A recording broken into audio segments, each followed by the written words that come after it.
Sudah malam, Nak. Kenapa belum tidur? Suara Fatma memecah keheningan ruang keluarga yang temaram. Ia melihat putranya, Ardi, duduk di sofa, memegang buku pelajaran yang seolah tak disentuh. Seragam putih abu-abu masih melekat longgar di tubuh remajanya. Ayah Ardi, Pak Danu, baru saja berangkat tugas luar kota sore tadi, meninggalkan aroma khas parfumnya yang kini samar-samar masih tercium di udara. Ardi tidak langsung menjawab, ia hanya menunduk, memainkan ujung halaman buku yang lusuh. Fatma melangkah mendekat, melingkarkan tangannya di bahu Ardi. Sentuhan itu terasa hangat, akrab, namun juga ada getaran tak kentara yang selalu muncul setiap kali Pak Danu tidak di rumah. "Ada apa? Ada masalah di sekolah?" tanya Fatma lembut, mengusap rambut Ardi yang sedikit acak-acakan. Ardi menggeleng pelan. "Bukan, ini tentang aku, Bu." Suaranya terdengar tercekat, ragu. Fatma menarik napas, lalu duduk di samping Ardi, menyisakan sedikit jarak di antara mereka. Ia membiarkan Ardi mengambil waktu untuk mengatur kata-katanya. Keheningan kembali melingkupi mereka, hanya dipecahkan oleh suara jangkrik dari luar jendela yang terbuka sedikit. "Katakan saja, Nak, Ibu akan mendengarkan." Fatma meletakkan tangannya di atas paha Ardi, mengusapnya perlahan. Ia bisa merasakan otot-otot Ardi yang menegang di bawah celana. Ardi mendongak, tatapan matanya yang biasanya penuh keceriaan remaja kini berubah. Ada semacam kesedihan dan permohonan yang aneh di sana, tercampur dengan sesuatu yang Fatma sendiri tidak bisa mengidentifikasinya. Aku merindukan masa kecil, Bu." Fatma mengerutkan kening. "Masa kecil? Kau sudah besar sekarang, Nak. Sebentar lagi kuliah." Ia mencoba tersenyum, meski ada firasat aneh yang mulai merayap di dadanya. "Bukan itu," Ardi bersikeras, suaranya sedikit lebih keras, matanya berbinar aneh. Aku merindukan saat Ibu menggendongku, saat Ibu memberiku ASI." Kata-kata terakhir Ardi terdengar nyaris seperti bisikan, namun Fatma mendengarnya dengan jelas. Jantungnya berdebar, napasnya tertahan. Ia menatap Ardi, mencoba mencari celah, sebuah lelucon atau tanda bahwa Ardi hanya bercanda. Tapi tidak ada. Tatapan Ardi lurus, penuh keseriusan, bahkan ada semacam desperasi di dalamnya. Ruangan terasa dingin tiba-tiba, meskipun tidak ada angin. Fatma menarik tangannya dari paha Ardi. Lidahnya terasa keluh. Itu sudah lama sekali, Nak," ucapnya, suaranya bergetar. "Aku tahu," sahut Ardi cepat, matanya berbinar penuh harap. Ia mendekat sedikit, mengurangi jarak di antara mereka. "Tapi aku sungguh merindukannya. Bisakah Ibu sekali saja?" Permohonan Ardi menggantung di udara, menguji batas-batas yang selama ini tak terlihat. Fatma terdiam, memejamkan mata sesaat. Ada pergolatan batin yang begitu kuat di dalam dirinya. Pikirannya melayang pada kenangan lama, kehangatan yang dulu terasa murni, kini tercemar oleh permintaan yang entah bagaimana terasa salah. Tapi di sisi lain juga memicu sesuatu yang tersimpan jauh di dalam dirinya. Perlahan, sangat perlahan, Fatma membuka matanya dan mengangguk. "Jangan bilang siapa-siapa ya." Suara Fatma berbisik nyaris tak terdengar, memecah kesunyian yang tegang di ruang keluarga. Ia duduk bersandar di sofa, wajahnya sedikit berpaling, menghindari tatapan Ardi. Jantungnya berdegup kencang, memukul-mukul dadanya seolah ingin keluar. Ardi hanya mengangguk cepat. "Tentu, Bu, ini rahasia kita." Suaranya terdengar penuh janji, namun juga ada nada kepuasan yang Fatma tangkap. Ardi bergerak mendepat, merangkak sedikit lebih dekat di sofa. Fatma bisa merasakan kehangatan tubuhnya di sampingnya. Ardi memosisikan dirinya. Fatma menutup mata, nafasnya tertahan. Ia merasakan kehangatan yang familiar, namun kini terasa asing, diikuti sensasi isapan kecil yang lembut. Ada keheningan yang lama, hanya terdengar suara nafas Ardi yang teratur. Awalnya, ada rasa canggung dan malu yang membakar pipi Fatma. Ini salah, ini sangat salah. Tubuhnya mendegang, mencoba menolak sensasi itu. Namun, seiring berjalannya waktu, perasaan aneh mulai merayap. Sebuah kelegaan yang tak terduga, bercampur dengan rasa geli yang samar. Ada sensasi yang telah lama terlupakan, namun kini hadir kembali dengan intensitas yang berbeda, membangkitkan sesuatu yang tersembunyi jauh di dalam dirinya. Sebuah desiran halus menjalari tubuhnya. "Nak, ini sudah cukup," ucap Fatma, suaranya tercekat. Ia ingin mendorong Ardi menghentikan ini, namun tangannya justru diam, tak bergerak. Ardi menggelengkan kepalanya pelan, terus menyusu. "Sebentar lagi, Bu, aku menyukainya." Suara Ardi terdengar penuh kepuasan, nyaris mendesah. Tanpa sadar, tangan Fatma yang tadinya kaku, kini terangkat. Jari-jarinya mengusap rambut Ardi yang lembut.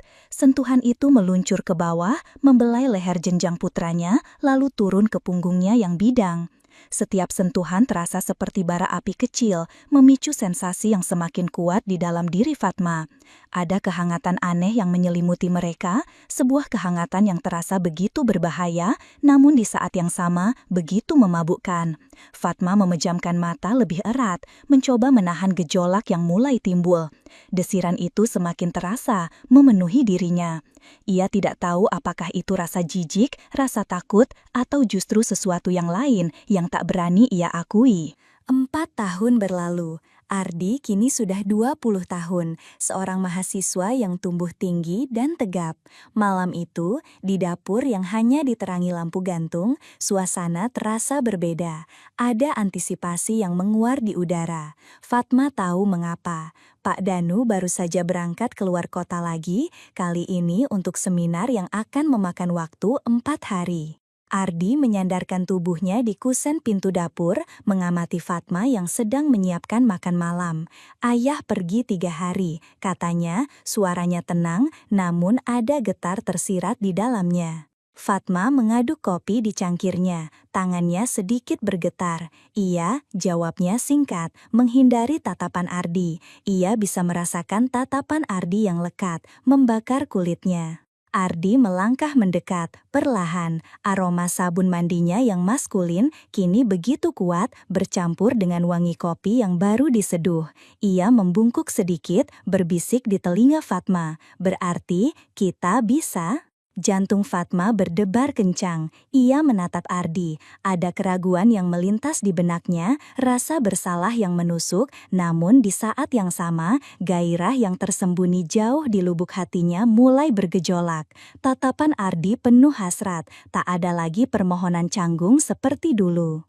"Kau tidak pernah berhenti, kan?" tanya Fatma, suaranya rendah, nyaris tanpa volume. Ardi tersenyum tipis, senyum yang kini terasa lebih dewasa, lebih menguasai. "Bagaimana aku?" jawabnya, matanya tak lepas dari mata Fatma. Mereka tidak lagi butuh kata-kata. Sebuah tarikan tak terlihat membawa mereka dari dapur ke ruang keluarga. Kali ini tidak ada lagi rasa canggung atau malu yang menghalangi. Ada keintiman yang terjalin dari kebiasaan, dari rahasia yang mereka bagi. Ardi kembali memposisikan dirinya, namun sentuhannya kini lebih berani. Fatma memejamkan mata saat Ardi mulai menyusu. Desahan kecil lolos dari bibirnya. Tangannya kini secara naluriah bergerak, membelai rambut Ardi yang pendek, kemudian turun ke leher, punggung, lalu melingkari pinggangnya yang kokoh.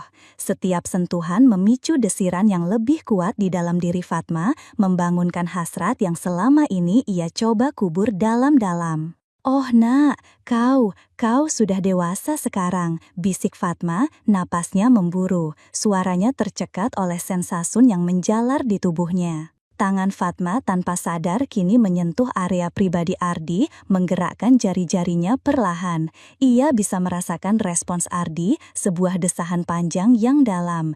Ibu terus memainkan tangannya, sementara Ardi menikmati ASI itu dengan lebih dalam, tenggelam dalam sensasi yang berbahaya itu. Batasan-batasan yang dulu samar, kini terkikis habis, larut dalam gejolak hasrat yang tak lagi bisa mereka kendalikan. Beberapa bulan kemudian, hubungan terlarang itu semakin sering terjadi. Setiap kali Pak Danu pergi, rumah ini seolah berubah. Kecanggungan awal telah lama menghilang, digantikan oleh semacam ritual rahasia yang mengikat Fatma dan Ardi dalam jaringan hasrat yang rumit.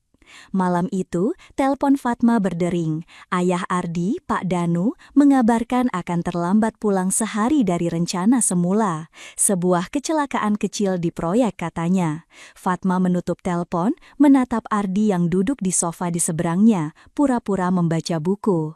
Ayah akan terlambat pulang, kata Fatma, suaranya berusaha terdengar biasa, namun Ardi bisa mendengar getaran di dalamnya. Oh, hanya itu yang keluar dari mulut Ardi, namun tatapan matanya begitu dalam, begitu penuh arti, seolah-olah dia telah membaca pikiran Fatma bahkan sebelum kata-kata itu terucap.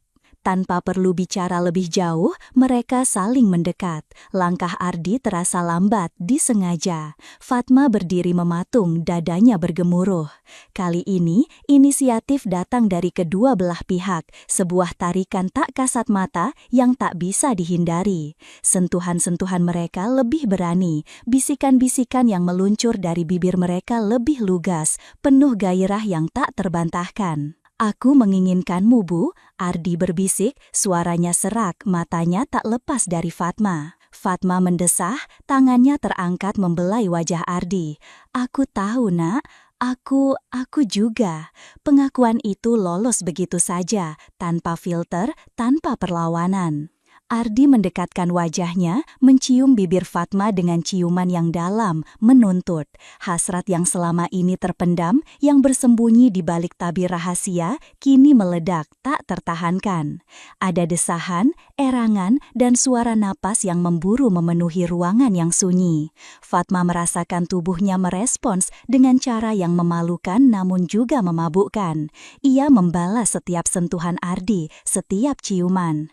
Tangannya tak ragu lagi, bergerak aktif membelai dan memainkan Ardi, menikmati respons putranya, desahan yang keluar dari bibirnya, erangan dalam yang menunjukkan betapa Ardi menginginkannya. Astaga, Nak, ini gila, bisik Fatma di sela-sela napasnya yang putus-putus, namun suaranya lebih seperti erangan, bukan penolakan. Aku tidak peduli, Bu, aku hanya ingin ini, jawab Ardi, suaranya dipenuhi keinginan yang mendalam. Ruangan itu menjadi saksi bisu puncak hasrat mereka, hanya suara dan desahan yang mengisi keheningan, bukti dari batasan yang telah lama terkikis, kini benar-benar terlewati. Pagi datang terlalu cepat, cahaya matahari yang samar menyusup masuk melalui celah gorden, menerangi debu yang menari di udara dan sisa-sisa malam yang berat. Fatma terbaring miring, memunggungi Ardi yang ada di sampingnya. Keheningan yang canggung menyelimuti mereka terasa lebih berat daripada malam-malam sebelumnya. Tidak ada kehangatan yang tersisa, hanya kekosongan dan penyesalan yang mendalam. Kita melakukan apa, Nak? Suara Fatma nyaris berbisik, serak, seolah dia sendiri tak percaya dengan apa yang baru saja terjadi. Ia tak berani menoleh, tak berani menatap Ardi. Ardi tidak langsung menjawab. Ia terdiam, menatap langit-langit, ekspresinya sulit dibaca. Hanya nafasnya yang terdengar berat. Entahlah, Bu, jawabnya akhirnya, suaranya datar tanpa emosi.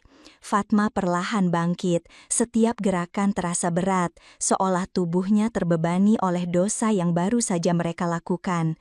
Ia mengumpulkan pakaiannya yang berserakan di lantai, merapikannya dengan tangan gemetar. Rasa bersalah dan jijik pada dirinya sendiri begitu kuat, menusuk hingga ke ulu hati. Ia bisa merasakan air mata mulai menggenang di pelupuk matanya. Ia menoleh, menatap punggung Ardi yang masih berbaring, tak bergerak. Ada perasaan campur aduk di sana, cinta seorang ibu yang tak lekang, namun juga rasa takut dan jijik yang kini tumbuh subur. Ini tidak bisa terus berlanjut, kata Fatma, suaranya bergetar. Ardi akhirnya bergerak, membalikan badan, menatap Fatma. Lalu, tanyanya, suaranya masih datar, namun ada tatapan kosong di matanya. Fatma menghela nafas berat, air mata akhirnya menetes membasahi pipinya.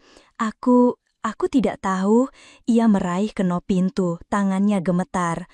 Aku Aku tidak tahu bagaimana ini bisa diperbaiki, tapi kita tidak bisa terus seperti ini.